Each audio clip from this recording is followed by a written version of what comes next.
হরে কৃষ্ণ কৃষ্ণ কৃষ্ণ হরে হরে, হরে রাম রাম রাম হরে হরে। নমস্কার দর্শক বন্ধু, আজকে আরো একটি নতুন ভিডিও আপনাদের জন্য।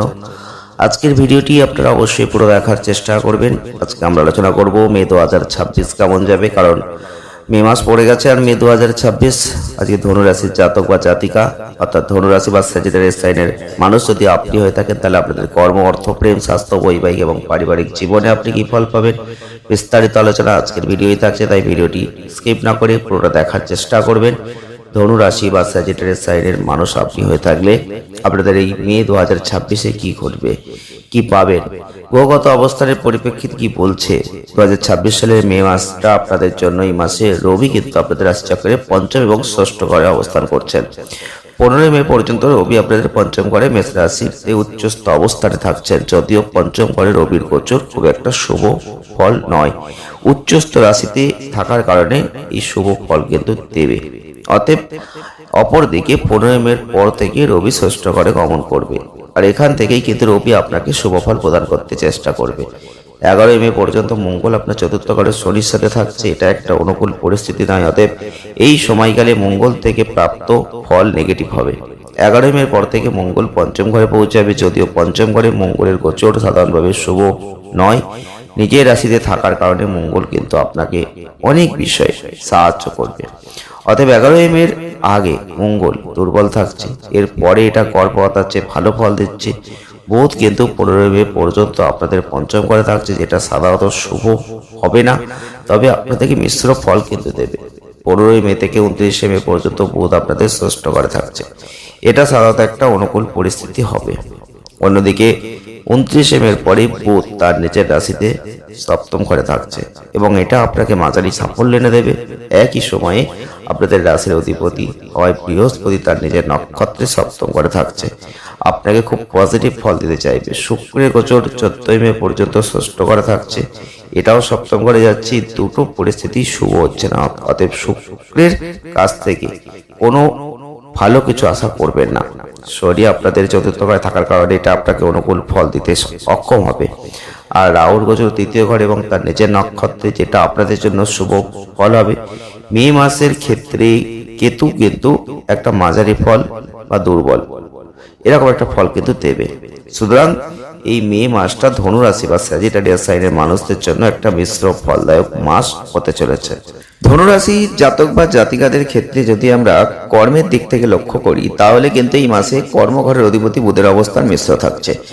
আর মাসের শুরুতে 15 মে পর্যন্ত বুধ আপনার পঞ্চম ঘরে রবির সঙ্গে থাকছে। যদিও পঞ্চম ঘরে বুধের গোচর কখনোই শুভ নয়, তবে রবির সঙ্গে সংযোগ, বুধাদিত্য যোগ, এটা কিন্তু আপনার বুদ্ধিকে যথেষ্ট ভালো ফল দেবে। আপনি আপনার ব্যবসা করুন, চাকরি করুন, ভালো ফল করবেন। অর্থাৎ এই মাসটার প্রথম দিকে আপনি বুধের কাছ থেকে একটা মিশ্র ফল আশা করতে পারেন, যেখানে 15 মের পর থেকে এটা আপনাদের ষষ্ঠ ঘরে থাকছে, অনেক অনুকূল ফল কিন্তু বয়ে আনবে। এই সময়ে যে কোনো প্রচেষ্টা করলে সেটা আপনি সফলতা লাভ করবেন, আর আপনি আপনার পরিচিতদের মাধ্যমে অনেক সুযোগ সুবিধা এগুলো লাভ করতে পারবেন। ব্যবসার জন্য এই মাসটা সাধারণভাবে অনেক ভালো ফল দেবে, কিন্তু 11 মে পর্যন্ত দশম ঘরে শনি মঙ্গলের সম্মিলিত প্রভাব, সপ্তম ঘরে মঙ্গলের প্রভাব বিবেচনা করলে ব্যবসায় কোনো ঝুঁকি নেবেন না, বরং পরিস্থিতি যেমন আছে তেমন চলতে দিন।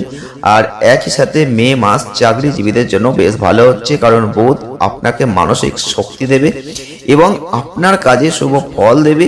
তবে আপনাকে কঠোর পরিশ্রম করার জন্য নিজেকে প্রস্তুত রাখতে হবে, কারণ শনির তৃতীয় দৃষ্টি ষষ্ঠ ভাবের উপর থাকছে।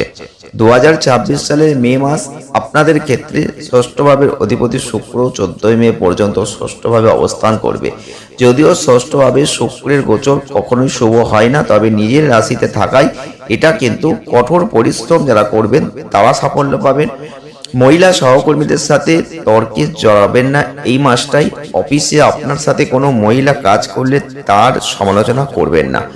সম্ভাবলী যুক্তিসঙ্গত দূরত্ব বজায় রাখুন, একটা শালীনতার সম্পর্ক ঠিক রাখুন। মাসটা আপনাকে কাজের ক্ষেত্রে একটা ভালো ফল কিন্তু দেবে। একই সাথে চাকরিজীবী মানুষ যারা আছেন, ব্যবসা করছেন, তারা ভালো ফল লাভ করবেন। আর্থিক জীবনের কথা বলতে গেলে লাভ করার অধিপতি শুক্রের অবস্থান এই মাসে যথেষ্ট ভালো থাকবে না। যদিও শুক্র 14 মে পর্যন্ত নিজের রাশিতেই থাকবে এবং সেই কারণে যারা ঋণ নিতে চাইছেন তারা সফলতা লাভ করবেন, কিন্তু যারা উপার্জন করে অর্থ সঞ্চয় করতে চাইছেন তাদের জন্য 14 মের আগের সময়টা ভালো হচ্ছে না। এরপরেও শুক্রের অবস্থান খুব একটা অনুকূল থাকবে না, কিন্তু ধন সম্পদের প্রতীক বৃহস্পতির সাথে সংযোগ শুক্রের নেগেটিভ জায়গাটা কমে যাচ্ছে। যাই হোক, বৃহস্পতি পঞ্চম ঘর থেকে ক্রমাগত লাভ করে দৃষ্টি দিতে পারছে, যে কারণে আপনি লক্ষ্য করবেন 14 মের পরে আপনি আপনার কঠোর পরিশ্রম অনুযায়ী ফল পাবেন। সঞ্চয়ের দৃষ্টিকোণ থেকে মাসটিকে অনুকূল বলা যাচ্ছে না, সুতরাং সঞ্চয়ের সম্ভাবনা কম। সামগ্রিকভাবে আয়ের দৃষ্টিকোণ থেকে মাসটা মাঝারি থাকছে, সঞ্চয়ের জন্য মাসটা দুর্বল থাকছে। আর এক্ষেত্রে বলবো সম্পদের ক্ষেত্রে বৃহস্পতির অবস্থান ইন্ডিকেশন দিচ্ছে যদি আপনি পরিকল্পনা করেন, বিচক্ষণতার সাথে ব্যয় করেন, অর্থ উপার্জনের চেষ্টা করেন, তাহলে কিন্তু আর্থিক সমস্যা আপনাকে বিচলিত করবে না।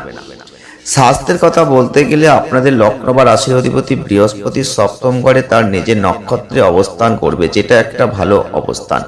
2026 সালের মে মাস আপনাদের ক্ষেত্রে বৃহস্পতি আপনাদের প্রথম ঘরের উপর দৃষ্টি দেবে, এটাও একটা শুভ ফল। অর্থাৎ স্বাস্থ্য সাধারণত ভালো থাকছে, কিন্তু শনি গ্রহের একটানা দশম দৃষ্টি আপনার প্রথম ঘরের উপর থাকছে। অতএব অস্বাস্থ্যকর খাদ্যাভ্যাস পরিহার করুন। সহজ কথায় সঠিক খাদ্যাভ্যাস জীবনধারাকে বজায় রাখুন, সুস্বাস্থ্য থাকবে। ষষ্ঠ ঘরের অধিপতি শুক্র 14 মে পর্যন্ত ষষ্ঠ ঘরেই থাকবে, এরপর এটা সপ্তম ঘরে চলে যাবে। আর এখান থেকে স্বাস্থ্যের জন্য সাহায্যপূর্ণ কিছু পাওয়ার সম্ভাবনা কিন্তু কম। এই পরিস্থিতিতে দুটো গ্রহের অবস্থান স্বাস্থ্যের জন্য অনুকূল হচ্ছে না, কিন্তু অধিপতি বৃহস্পতি আপনার পক্ষে থাকছে। এছাড়াও স্বাস্থ্যের জন্য দায়ী গ্রহ রবিও কিন্তু আপনার জন্য শুভ ফল আনবে। 2026 সালের মে মাসটা আপনাদের খাদ্যাভ্যাস জীবনধারাকে অবলম্বন করলে স্বাস্থ্য ভালো যাবে। প্রেম বৈবাহিক জীবনের কথা বলতে গেলে মাসের প্রথম দিকটাই আপনাদের পঞ্চম ভাবের অধিপতি মঙ্গলের অবস্থান প্রতিকূল থাকছে। 11 মের পর মঙ্গল পঞ্চম ভাবে গমন করবে এবং এই অবস্থান তুলনামূলকভাবে ভালো হবে। মাসের শুরু থেকে 11 মে পর্যন্ত মঙ্গল চতুর্থভাবে শনির সঙ্গে থাকবে, যেটা মানসিক চাপের কারণ তৈরি করবে। এর প্রভাব প্রেম সম্পর্কের ক্ষেত্রে দেখা যাবে। অন্যদিকে 11 মের পর মঙ্গল পঞ্চম ভাবে তার নিজের রাশিতে অবস্থান করবে। যদিও পঞ্চম ভাবে মঙ্গলের গোচরকে শুভ বলা হচ্ছে না, তবে নিজের রাশিতে অবস্থান করা প্রকৃত প্রেম থাকা ব্যক্তিদের জন্য শুভ হবে। চেষ্টা করলে মিলনও সম্ভব, কিন্তু আপনার জন্য নিজেকে সীমার মধ্যে রাখতে হবে, কারণ পঞ্চম ভাবের অবস্থানও ভালো নয়, এমনকি প্রেমের কর্তা শুক্রের অবস্থানও নয়। এই পরিস্থিতিতে দেখা করা, কথা বলা, এগুলোর দিকে একটু ঠিকঠাক জায়গা আপনাকে রাখতে হবে। অতিরিক্ত কথা না বলাই আপনার জন্য ভালো হবে। বাগদান আছেন, বিবাহ সংক্রান্ত বিষয়গুলোকে এগিয়ে নিয়ে যেতে চাইছেন, মাসটা কিন্তু মাঝারি হচ্ছে। আপনার বিবাহিত জীবনের জন্য এই মাসটা বেশ ভালো, কারণ সপ্তম ভাবের অধিপতি বুধ আপনাকে সাহায্য করতে চাইবে, একই সাথে বৃহস্পতি আপনাকে অনুকূল ফল দিতে চাইবে। অন্যদিকে শুক্র মঙ্গল আপনাকে সমর্থন করবে না। এই গ্রহগত অবস্থান ইন্ডিকেশন দিচ্ছে যে বিবাহিত জীবনে কোনো বড় সমস্যা হবে না, তবুও ছোটখাটো সমস্যা কিন্তু লেগেই থাকবে। পারিবারিক জীবনের কথা বলতে গেলে দ্বিতীয় ভাবের অধিপতি শনি এই মাসে খুব একটা ভালো অবস্থানে নেই, তবে চতুর্থ ভাবে শনির গোচর শুভ নয়। এছাড়াও চতুর্থ ভাবে শনি মঙ্গলের যে সংযোগ 11 মে পর্যন্ত চলবে, যেটা শুধু পারিবারিক ও ঘরোয়া জীবনের জন্য নয়, বরং ঘরোয়া জীবনের জন্য অবস্থান অনুকূল থাকছে না। একই সাথে এই মাসটায় কোনো গ্রহই দীর্ঘ সময়ের জন্য দ্বিতীয় ভাবকে প্রভাবিত করছে না। এই পরিস্থিতিতে যদি আপনি বিবাদ মীমাংসার চেষ্টা করেন, সেগুলো সমাধান হবে। বিশেষ করে 11 মের পরে পরিস্থিতি ভালো হবে। মে মাস পারিবারিক জীবনের জন্য খুব একটা অনুকূল নয়, আর এই পরিস্থিতিতে ধনুরাশির জাতক বা জাতিকাদের জন্য মাসটা খুব একটা অনুকূল হচ্ছে না। এই পরিস্থিতিতে আপনাকে সতর্কতার সাথে কাজ করতে হবে। পরিবারের সদস্যদের কোনো বিষয়ে রাগান্বিত হলে সামান্য বিষয়কে বড় না করে সম্মানের সাথে অবশ্যই সেটাকে বোঝানোর চেষ্টা করুন।